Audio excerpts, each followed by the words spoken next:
Hello सत नमस्कार, मैं आर.के. गुप्ता आप सभी का स्वागत करता हूं। और ज़्यादा टाइम ना लगाते आज बहुत सीधा टू द पॉइंट पे हम बात करते हैं।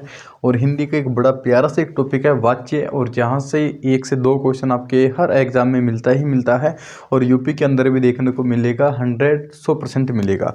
और बहुत सारे जो साथी है ना, इसके नियम वगैरह पढ़ते हैं कि कहीं पे अकर्मक क्रिया, कहीं पे सकर्मक क्रिया की बात होगी। लेकिन साथी हम बिना नियमों के आधार के, यानी कि केवल हम अर्थ के आधार पे बात करेंगे कि जो वाच्य होता है कि बिल्कुल सिंपल लैंग्वेज है, बिल्कुल जो अपनी देसी ठेठ भाषा होती है ना भाई, उसके अंदर हम सीखेंगे। हमको केवल एग्जाम क्रैक करना है, कहीं पे लिख के नहीं आना है।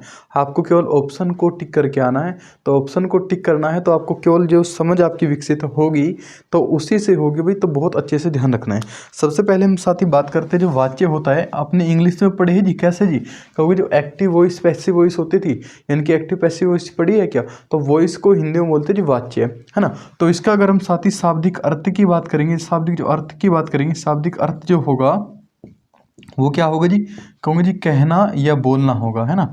शाब्दिक जो अर्थ होगा मेरे साथी, क्या होगा जी? कहना या बोलना होगा। ये सीधा आपके एग्जाम में पूछा जाता है कि जो वाच्य है इसका जो शाब्दिक अर्थ होगा क्या होगा जी? बोलना होगा, यानी कि वॉइस होगा। ये क्या होगा जी? कहना होगा। साथ ही अगर इसमें छोटी सी परिभाषा की बात करूँ, परिभाषा है क्या? जो दूसरा क्वेश्चन यहाँ से बनता है, हम डायरेक्टली परिभाषा की बात करते हैं और फिर समझते हैं क्या है क्या नहीं। देखो मैं फिर भी कह रहा हूँ, परिभाषा कोई ज़्यादा जरूरी नहीं है, लेकिन आपको समझ विकसित करनी है। तो इसलिए मुश्किल से 5 मिनट में आपको बोरिंग लग सकती है क्लास।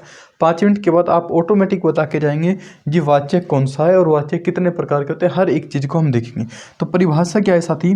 तो परिभाषा में क्या बताएंगे हम, जो वाक्य है ना, वाक्य में कर्ता है ना, कर्ता होता है काम करने वाला, कर्ता कर्म व क्रिया, है ना। क्या लिखेंगे जी? वाक्य में जो वाक्य होता है ना, वाक्य में कर्ता, कर्ता यानी कि काम करने वाला, कर्ता कर्म या क्रिया, क्रिया, है ना। क्रिया में से किसकी प्रधानता होती है, किसकी जो प्रधानता होती है, किसकी प्रधानता होती है, किसकी प्रधानता होती है, उसे कहते हैं जी वाच्य। उसे वाच्य कहते हैं, उसे वाच्य कहते हैं, उसे वाच्य कहते हैं, है ना।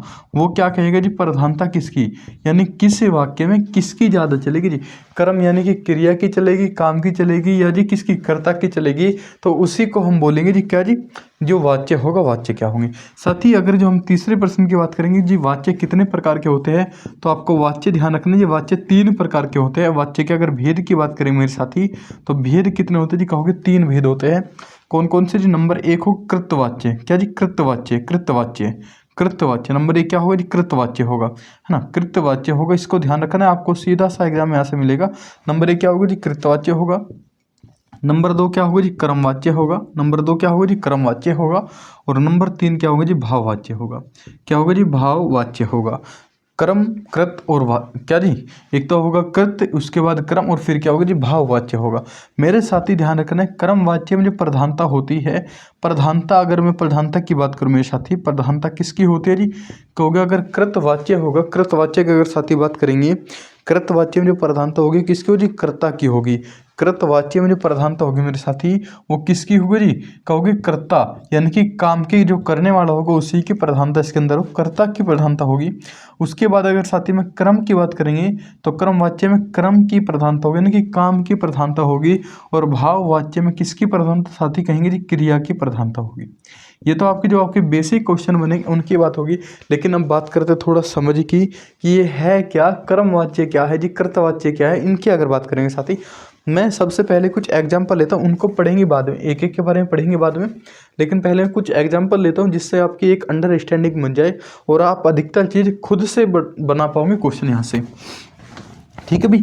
तो आपको 2 एग्जाम्पल मैं लिख रहा हूँ, 2 एग्जाम्पल मैंने आपके सामने लिखे हैं। क्या जी? पहला क्या लिखा है जी? मैंने लिखा है जी राम, राम, राम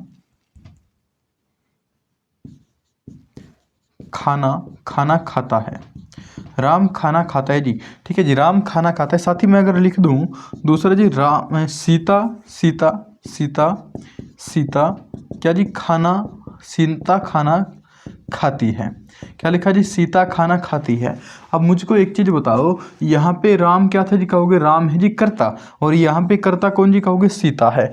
हम अगर क्रिया की बात करें कहोगे जी खाती, यानी कि खाने की जो बात करिए वो क्या है जी, क्रिया है। अब मुझे बताओ राम क्या था जी, कहोगे पुल्लिंग था। राम क्या था साथी, पुल्लिंग था, और क्रिया भी क्या है जी, पुल्लिंग है ना। राम क्या है जी, कहोगे जी पुल्लिंग है। राम क्या है जी, पुल्लिंग है, यानी कि पुरुष की बात करेंगे, है ना, पुल्लिंग है। जबकि सीता क्या है जी, स्त्रीलिंग है। तो यहाँ पे जो क्रिया आई वो भी क्या है जी, कहोगे स्त्रीलिंग आई। यानी कि जो क्रिया का जो प्रभाव है अगर कर्ता के अनुसार बदले, कर्ता के बदलने के साथ क्रिया भी बदल जाए, क्रिया में स्त्रीलिंग, पुल्लिंग, एकवचन, बहुवचन की अगर बात में बदल जाए, तो साथ ही क्या होगा तुम्हारा जी, कहोगे कृतवाच्य हो। क्या जी, कृतवाच्य। यानी कि कर्ता के अनुसार अगर क्रिया बदल जाती है, कर्ता के अनुसार अगर क्रिया बदल जाती है साथी, तो क्या होगा जी, कृतवाच्य होगा। इसकी परिभाषा भी पढ़ेंगे भी थोड़ी देर में, अभी टेंशन मत लो। मैं एक चीज और लिखता हूँ, मैंने आपके सामने उदाहरण लिखा है जी, राम से लिख दे, है ना, राम से खाना खाया गया, राम से खाना खाया गया, है ना, राम से खाना खाया गया। साथ ही मैं अगर लिख दूं, मैंने लिखा है सीता से खाना खाया गया। क्या दोनों वाक्य ठीक है जी, बिल्कुल ठीक है। दोनों वाक्य क्या ठीक है जी, बिल्कुल ठीक है जी, बिल्कुल ठीक, कोई दिक्कत नहीं, खाया गया। अब मुझे एक चीज़ बताइए, हमने राम क्या लिया जी, कहोगे पुल्लिंग था, क्रिया है कहोगे जी ये भी पुल्लिंग, कोई दिक्कत नहीं। लेकिन सीता क्या है जी, कहोगे स्त्रीलिंग, लेकिन क्रिया क्या जी, कहोगे अब भी पुल्लिंग ही है। यानी कि अगर क्रिया पर प्रभाव तो नहीं है बिल्कुल भी, कर्ता के कारण कोई प्रभाव नहीं पड़ा, प्रभाव किसके कारण जी, कहोगे खाना के कारण प्रभाव पड़ा है। तो इसलिए क्या होगा जी ये, यानी कि खाना यानी कर्म के अनुसार है, ये क्या है जी, कहोगे कर्म है, यानी कि काम क्या करे जी, खाना खाने का करे। और क्रिया जो बदलेगी वो किसके अनुसार जी, कर्म के अनुसार बदलेगी। तो दोनों वाक्य किसके जी, कर्मवाच्य। क्या कहेंगे जी, कर्मवाच्य है, कर्मवाच्य है। साथ ही अगर समझ में नहीं आया होगा तो मैं एक दो एग्जाम्पल और आपके सामने लिखता बताने की कोशिश करेंगे सभी साथी। ये होगा क्या, मैंने लिखा जी लड़के, या यहाँ पे लिखते हैं मोहन क्रिकेट खेलता है, मोहन क्रिकेट खेलता है। ठीक है जी, क्या लिखा है, मोहन क्रिकेट खेलता है, मोहन क्रिकेट खेलता है। अब मुझको बताओ, कहोगे जी मोहन क्या है जी, कहोगे मोहन क्या है जी, तो मोहन है जी लड़का, मोहन क्या है जी, लड़का है। और जो हमने क्रिया लगाई वो भी कैसे है जी, कहोगे लड़का है, यानी कि एक वचन की क्रिया है। तो मोहन एक वचन, खेलता भी क्या है जी, एक वचन है। और मोहन लड़का है तो क्रिया भी लड़के का प्रयोग करा। मैं यहीं पे लिख दूँ सीता या गीता या राधा क्रिकेट बताओ खेलता है कि खेलती है, बताओ जल्दी से। कहेंगे जी राधा क्रिकेट खेलती है। यानी कि हमने क्रिकेट तो जुको तो रखा, कर्म तो जुको तो है, लेकिन हमने क्या करा जी, जो मोहन था मोहन की जगह सीता रख दी। यानी कि जो सीता है अगर हम मोहन की जगह रखते हैं तो सीधा सीधा आपका क्या जी, कहोगे जो हमारी क्रिया थी, क्रिया में परिवर्तन हो गया। किसके अनुसार हुआ जी, कहोगे जी हमारे जो मोहन और सीता को हमने बदला इसके अनुसार परिवर्तन हुआ। तो ये क्या है जी, कहोगे कर्ता है ना, क्या है जी, कर्ता है। और जब कर्ता के अनुसार क्रिया में परिवर्तन होगा, कर्ता के अनुसार क्रिया में परिवर्तन होगा साथी, उसी को बोलते हैं जी कृतवाच्य। क्या बोलेंगे जी, कृतवाच्य बोलेंगे। क्या थोड़ी सी एक आध % कुछ बात समझ आई, क्या एक आध % कुछ बात समझ आई जी, बताओ या नहीं, बताओ भाई, यहाँ तक बताओ। जैसा अगर मैं लिखूँ राम आम खाता है, बोलेंगे जी राम आम खाता है। अगर मैं लिख दूँ बच्चों यहाँ पे, इसको रब कर दो भाई जी, बिल्कुल कर दो। क्या है जी, राम आम खाता है। भाई एग्जाम्पल लिखते चलना है अभी, ये बाद में लिखेंगे, परिभाषा बाद में हो जाएगी, पहले एग्जाम्पल समझ लो। राम आम खाता है, बताएंगे जी जो खाता है, राम क्या है जी, कहोगे एक वचन है। अगर हम एक वचन के अनुसार बात करेंगे साथी, क्या है जी, एक वचन है। और जो खाना है, खाता एक वचन है जी, बहुवचन है, कहोगे जी ये भी एक वचन है। अगर इसकी बात करेंगे, है ना। दूसरी बात, राम क्या है जी, कहोगे राम है जी पुल्लिंग, राम क्या है जी, पुल्लिंग है। और जबकि खाना क्या है जी, खाता भी क्या होगा, अगर वो खाती लिखता, राम आम खाती है, बताओ बात ठीक थी नहीं जी। यहाँ पे क्या होता है, सीता आम खाती है, यानी कि पुल्लिंग ये है और पुल्लिंग ही हमारे पास क्रिया है। तो क्या हो रहा है जी, कहोगे कृतवाच्य। कौन सा जी, कृतवाच्य है। जैसा अगर मैं लिखूँ सीता आम खाती है, सीता आम खाती है, बताओ साथी आम जुकतो है जी, यहाँ भी आम जुकतो, यहाँ भी जुकतो, लेकिन हमने सीता बदल दी, यानी कि कर्ता को बदल दिया और कर्ता को पुल्लिंग से स्त्रीलिंग पे लेके आगे, यानी कि मेल से फीमेल पे लेके आगे, तो क्रिया भी क्या होगी जी, फीमेल होगी। यानी कि दोनों क्रिया जो सीधा बदल दिया किसके कारण जी, कर्ता के कारण। तो वाक्य कौन सा होगा जी, कृतवाच्य। तो कृत का मतलब होगा जहां वाक्य यानी कि जो क्रिया है वो कर्ता के अनुसार परिवर्तन होगी, साथ ही वो क्या होगा जी, आपका कृतवाच्य हो, क्या जी, कृतवाच्य होगा। क्या यहाँ तक मेरी बात समझ आई जी? बिल्कुल। कोई दिक्कत समस्या किसी को, कोई दिक्कत हो तो बताओ भाई, थोड़ा सा आगे चले भाई। एक और अगर मैं आपके सामने उदाहरण लिखूं, मैंने लिखा सीता ने खाना बनाया। क्या जी, सीता ने खाना बनाया। क्या जी, सीता ने खाना बनाया, खाना बनाया। क्या लिखेंगे जी, सीता ने खाना बनाया। अब मुझे बताओ, अगर हम सीता के स्थान पर राम को लिखेंगे, क्या जी, कहोगे सीता के स्थान पर राम को रख के देख लो भाई। अगर ज़्यादा कुछ कन्फ्यूजन हो ना, बिल्कुल भी समझ में ना आवे कोई चीज़ एग्जाम में, भाई आपस में जो पुल्लिंग स्त्रीलिंग की जगह रख के देख लो, स्त्रीलिंग को पुल्लिंग की जगह रख के देख लो। अगर आपस में जो क्रिया है इसमें कोई प्रभाव ना पड़े, हमने आपस में चेंज करे, क्रिया पर कोई प्रभाव ना पड़े, तो आपका क्या होगा जी, वो कैसा होगा जी, कहो कर्मवाच्य होगा। अगर हमने पुल्लिंग से स्त्रीलिंग आपने चेंज किया और क्रिया आपकी तुरंत बदल जाए, कहोगे जी कर्तवाच्य होगा, यानी कि कर्ता की प्रधानता होगी। और यहाँ पे देखेंगे राम ने खाना बनाई तो नहीं होगा, राम ने खाना बनाए तो नहीं होगा, क्या लिखेंगे, राम ने खाना बनाया या सीता ने खाना बनाया, तो इसमें कोई परिवर्तन आपको नहीं देखने को मिला। तो साथ ही क्या है जी, कर्मवाच्य हो, क्या जी, कर्मवाच्य होगा। क्या इन दोनों में कोई दिक्कत समस्या भी, क्या इन दोनों में कोई दिक्कत समस्या बताओ मुझे। मैंने कहा कि आपस में इनको चेंज करके देख लो, राम को सीता को चेंज करके देख लो। उसने कहा जी पक्षी आकाश में उड़ते हैं, मैंने क्या लिखा साथी, कहेंगे जी पक्षी आकाश में, पक्षी आकाश में उड़ते हैं, पक्षी आकाश में उड़ते हैं। मुझको बताओ क्रिया कैसी है जी, कहोगे उड़ते, बताओगे जी बहुवचन है, यानी कि उड़ते हैं तो बहुत सारे होंगे जब भी तो उड़ते होंगे जी, बहुवचन है। एक वचन जिसमें एक की बात होगी, बहुवचन यानी कि बहुत सारों की बात होगी। कहोगे जी क्रिया है वो कैसी जी, बहुवचन। अच्छा मुझको बताओ कर्ता कैसा है जी, कर्ता भी बहुवचन है। भाई उसने किसी अकेले पक्षी की बात तो नहीं करी, उसने कहा जी पक्षी, यानी कि पक्षी में बहुत सारे पक्षी आ सकते हैं, चील कौवे जितने चिड़िया वगैरह बहुत सारे पक्षी आकाश में उड़ते हैं जी, यानी कि बहुवचन हमारा कर्ता है, बहुवचन ही क्रिया है। तो साथ ही किसके अनुसार चेंज हो रहा है जी, कहोगे कर्ता के अनुसार हो रहा है। तो कौन सा वाक्य जी, कृतवाच्य, कृतवाच्य। क्या मेरी यहाँ तक बात समझ आ रही है, क्या मेरी यहाँ तक बात क्लियर है? थोड़ा आगे चले भाई, तो भी आगे चले। अच्छा मुझे को बताएंगे, एक एग्जांपल मैं आपके सामने लिख रहा हूँ, तो कौन सा कर्त होगा कि क्रम होगा। मैंने लिखा जी रमेश, क्या जी साथी, लिखेंगे रमेश फुटबॉल खेलता है। क्या जी, रमेश फुटबॉल खेलता है। ठीक है जी।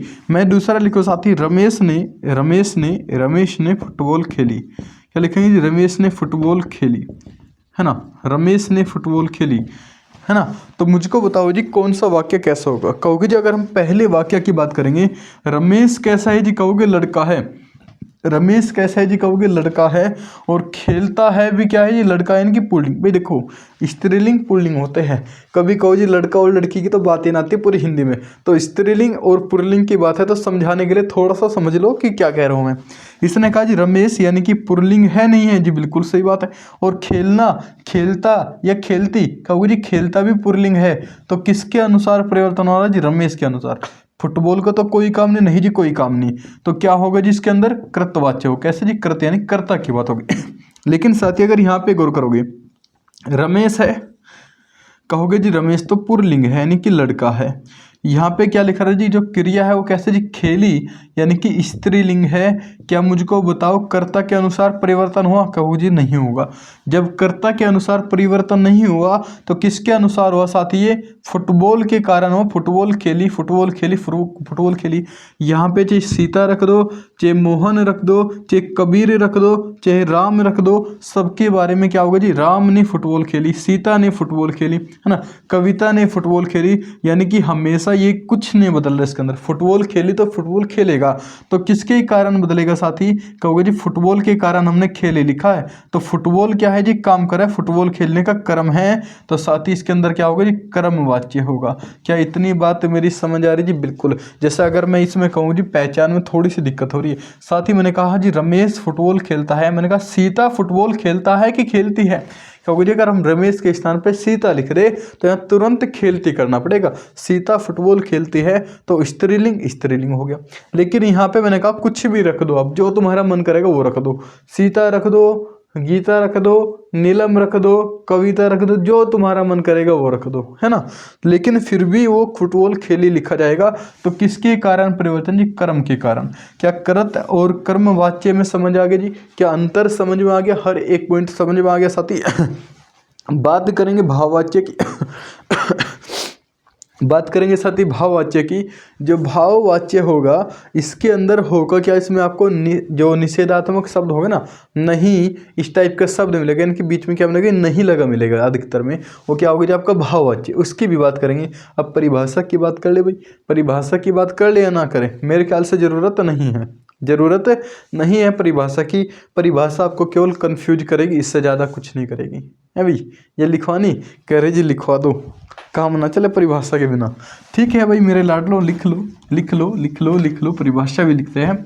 तो क्या लिखेंगे जी? अगर हेडिंग डालते हैं जी कृतवाच्य, कौन सा होगा सबसे पहला हमारा? कृतवाच्य। कृतवाच्य क्या होगा जी? कृतवाच्य होगा ना, क्या जी? कृतवाच्य होगा। ठीक है जी। कृत्य का मतलब क्या होगा जी? जहाँ जहाँ जहाँ कर्ता की प्रधानता होगी, कर्ता की प्रधानता होगी, कर्ता की प्रधानता होगी साथी, उसी को बोलेंगे क्या जी? कृतवाच्य बोलेंगे। जहाँ कर्ता की प्रधानता होगी उसी को बोलेंगे जी कृतवाच्य हम। तो साथी बात करें कृतवाच्य की, जहाँ कर्ता की प्रधानता होगी, क्रिया जो होगी, हमने अभी क्रिया की बात करी, राम आम खाता है, सीता आम खाती है, यानी कि क्रिया जो होगी, क्रिया का जो लिंग वचन होगा वो कर्ता के अनुसार बदलेगा। जैसे हमने अभी बात करी थी लड़के खेलते हैं, लड़के खेलते हैं, तो लड़के बहुवचन, खेलते, खेलना भी क्या होगा जी? बहुवचन, खेलते हैं भी बहुवचन होगा, क्रिया भी बहुवचन होगी। तो जी अगर कर्ता के अनुसार क्रिया में परिवर्तन होगा तो साथ ही क्या होगा जी? कृतवाच्य होगा। तीसरी चीज ये अकर्मक और सकर्मक दोनों प्रकार की होगी जी। कौन सी? कृतवाच्य। अकर्मक और सकर्मक दोनों प्रकार की इसके अंदर क्रिया पाई जाएगी। जैसे मैंने कहा पक्षी आकाश में उड़ते हैं, पक्षी आकाश में उड़ते हैं, हमने बात करी जी? बिल्कुल करी थी। पक्षी बहुवचन, उड़ते बहुवचन, तो अकर्मक और सकर्मक दोनों होते हैं। कौन सा जी? आपका जो कृतवाच्य है। क्या कृतवाच्य की बात कंप्लीट होगी भाई? बात करें जी किसकी? कर्मवाच्य की जी। किसकी जी? कर्मवाच्य की बात करेंगे तो दूसरा हमारा क्या होगा साथी? कहेंगे दूसरा होगा जी कर्मवाच्य। कौन सा जी? कर्मवाच्य। तो जहाँ कर्म की प्रधानता होगी, यानी कि जहाँ काम की प्रधानता होगी और क्रिया का लिंग वचन कर्म के अनुसार बदले, क्या लिखेंगे जी? क्रिया का जो लिंग वचन है वो कर्म के अनुसार, कर्म के अनुसार परिवर्तन हो, कर्म के अनुसार, कर्म के अनुसार परिवर्तन हो, परिवर्तन हो। ठीक है जी।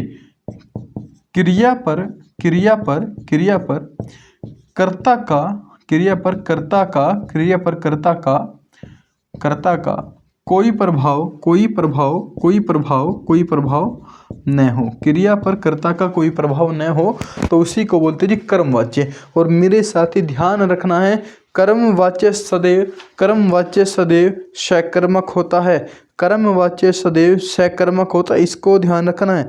कर्मवाच्य केवल क्या होता है जी? क्या लिखा जी? कर्मवाच्य है केवल और केवल, केवल और केवल क्या होगा जी?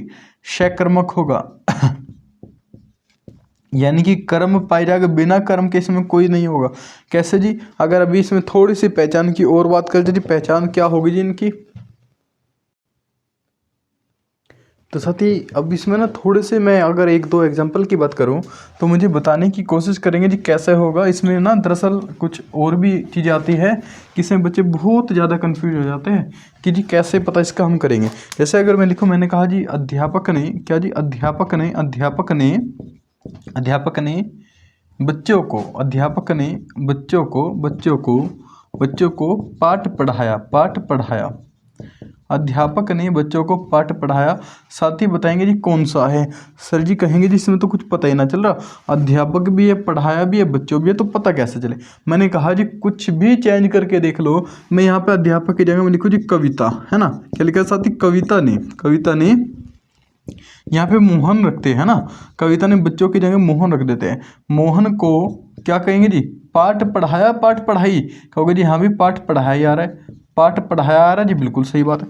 मैंने कहा जी कविता को भी बदल दो, यहाँ पे लिखते हैं जी राम, है ना। राम ने सीता को, क्या जी, राम ने सीता को क्या कहेंगे जी, पाठ पढ़ाई, है जी। पाठ पढ़ाई या पाठ पढ़ाया, कहूँगे जी हाँ भी पाठ पढ़ाया आ रहा है, तो कोई परिवर्तन हो रहा है जी, नहीं जी। मैं लिखूँ जी, मैंने दोनों जगह को सीता रख के देख रहा है जी, कभी कुछ परिवर्तन होगा। सीता ने राधा को पाठ पढ़ाया। अब मुझको बताओ, अगर थोड़ा सा दिमाग लगाओगे, क्रिया में कुछ परिवर्तन हुआ, कहोगे जी यहाँ भी पढ़ाया, यहाँ भी पढ़ाया, यहाँ भी पढ़ाया, यहाँ भी पढ़ाया।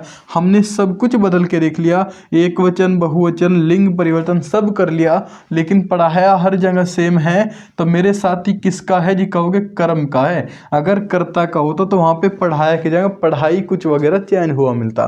तो अगर क्रिया में कोई परिवर्तन ना हो ना, कुछ भी परिवर्तन करने से, तो साथ ही किसका है जी, कहोगे जी कर्मवाच्य का है। क्या इतनी बात मेरी समझ आ रही जी, बिल्कुल कोई दिक्कत समस्या नहीं है। दूसरी बात, आपको अधिकतर ने शब्द लगा मिलेगा कर्ता के साथ कर्ता के साथ ने शब्द, या क्या मिलेगा जी, द्वारा, है ना, के द्वारा या के द्वारा, है ना। तो इस प्रकार के अगर शब्द मिलेंगे तो जी कर्मवाच्य के। नेक्स्ट हमारे पास जो लास्ट बचा है जी भाववाच्य की हम बात करते हैं, भाववाच्य क्या कह रहे हैं जी। तो साथी जो लास्ट बचा है हमारे पास क्या है जी, भाववाच्य है। अब मेरे प्यारे साथी, जो कुछ साथी कह रही है जिनकी पहचान कैसे होगी मेरे प्यारे साथी, अगर आपने दो की पहचान कर ली, जो बचेगा वो क्या है जी, भाववाच्य है। कुछ अगर मैं इसकी बात करूँ तो इसमें कुछ पॉइंट आपको लिखने हैं। पहली चीज़ की क्रिया की प्रधानता होगी जी, क्रिया की प्रधानता इसके अंदर होगी जी, बिल्कुल होगी जी, सही बात है। दूसरा चीज़ क्या होगी जी, वाक्य में निषेधात्मक शब्द मिलेंगे जी, निषेधात्मक शब्द मिलेंगे, है ना। वाक्य में निषेधात्मक शब्द मिलते हैं जी। ये निषेधात्मक क्या होगी, जैसे, अगर वो साथी में जैसे की बात करूँ, जैसे, है ना, लिखेंगे जी न, नहीं, है ना। इस प्रकार के जो शब्द होंगे, यानी कि मना करने की बात करेगा, न, नी, ने, है ना। इस प्रकार की क्या जी, न, ना, नहीं, इस प्रकार की जो शब्द की बात करेगा वो क्या होगा जी, भाववाच्य में होगा। तीसरी चीज साथी, हमेशा एक वचन होगा, हमेशा क्या होगा जी, सदैव एक वचन होगा, हमेशा एक वचन होगा। चौथी चीज साथी, सहायक क्रिया नहीं पाई जाती, सहायक क्रिया नहीं पाई जाती, तो क्या होगा जी, आपका भाववाचक होगा। क्या मुझको बताएंगे जी कैसे जी। जैसे अगर मैं लिखूं साथी, वही क्या लिखेंगे, दादाजी से चला नहीं जाता। क्या वाक्य ठीक है जी, बिल्कुल सही बात है, वाक्य है जी। अब ये बताओ, कभी तुमने देखा है दादाजी से चला नहीं जाता है तो नहीं लगते। तो इसके अंदर जी सहायक क्रिया गायब जी, बिल्कुल सही है, यानी कि है नहीं लगा रखा है, सहायक क्रिया नहीं है जी। दूसरी बात है, एक वचन में है जी, दादाजी अकेले व्यक्ति हैं। तीसरी चीज इसने कहा निषेधात्मक शब्द, यानी कि नहीं शब्द का प्रयोग है जी। चौथी चीज क्या जी, क्रिया की प्रधानता होगी, चलने की बारी है, वो चला नहीं जाता कह रहा है जी, इस प्रकार का। यहाँ पे जी दादी जी लिख लो, फिर भी चला नहीं जाता की बात वो करेगा, तो नहीं शब्द है तो निषेधात्मक हो गया, और आपका क्या है जी, भाववाचक होगा। साथ ही एक बात हो ध्यान रखना है, कर्ता के साथ जी क्या जी, कर्ता के साथ से कारक चिन्ह, है ना। क्या जी, कर्ता के साथ से कारक चिन्ह का प्रयोग होता है, कर्ता के साथ से कारक चिन्ह का प्रयोग होता है, कर्ता के साथ से कारक चिन्ह का प्रयोग होता है। तो कौन सा होगा जी, हमारे पास क्या होगा जी, भाववाचक होगा। ठीक है जी, भाववाचक होगा। भाई ऐसे दिख नहीं रहा था, अब दिख रहा है कि जी, बिल्कुल दिख रहा है। दादाजी से चला नहीं जाता। अगर मैं दूसरे एग्जांपल की बात लिखूँ साथी, जैसे मैं लिखूँ गर्मी में गर्म पानी से, क्या जी, गर्मी में गर्म पानी से नहाया नहाया नहाया नहीं जाता, नहीं जाता। तो मेरे साथी क्या वाक्य पूरा हो गया जी? बिल्कुल। कह रहे जी गर्मियों के दिनों में गर्म पानी से, कर्ता के साथ से कारक चिन्ह जी, बिल्कुल। नहाया नहीं जाता निषेधात्मक हो गया जी, बिल्कुल। तीसरी बात जी हेल्पिंग वर्ब का प्रयोग नहीं है, तो कौन सा जी? भाववाचक आपका हो चुका। क्या यहाँ तक बातें समझ में आ गई जी? लास्ट बात करते हैं। जैसे अगर मैं बात करूँ, मैंने लिखा दादी जी से कहानी सुनाई नहीं जाती। क्या लिखेंगे साथी? अगर मैं अब लिख दूं, कहते हैं ना जी बुढ़िया होगी, कह रहे हैं जी दादी जी से, दादी जी से, दादी जी से, दादी जी से कहानी कहानी नहीं सुनाई जाती, नहीं सुनाई जाती, ये सुनाई नहीं जाती, नहीं सुनाई जाती, ये सुनाई नहीं जाती। साथ ही हम कुछ भी कर सकते हैं। तो नहीं शब्द हो गया, हेल्पिंग वर्ब का प्रयोग नहीं है, कर्ता के साथ से कारक चिन्ह हो गया। तो आपका कौन सा जी? भाववाच्य है। क्या क्लियर हो चुका जी? तीनों जिसमें डाउट था वो क्या क्लियर हो चुका? आज की वीडियो को यहीं पे समापन करते हैं। और अब से उम्मीद है कि 2 घंटे के बाद आपको जो वाक्य है ना, मिश्रित वाक्य, संयुक्त वाक्य, जो वाक्य चेक वगैरह है, उसको कंप्लीट हम करते मिलेंगे। और जितना भी होगा आपका बहुत जल्दी से, जितना भी सिलेबस है बहुत अच्छे से क्लियर होता चला जाएगा। आपको बस करना क्या है, आपको रिवीजन की ओर ध्यान देना है। आपने जितना पढ़ लिया उसका रिवीजन करते चलेंगे और अच्छी तरीके से वीडियो को शेयर करते चलेंगे जितना हो सकता है। ओके, धन्यवाद आप सभी का।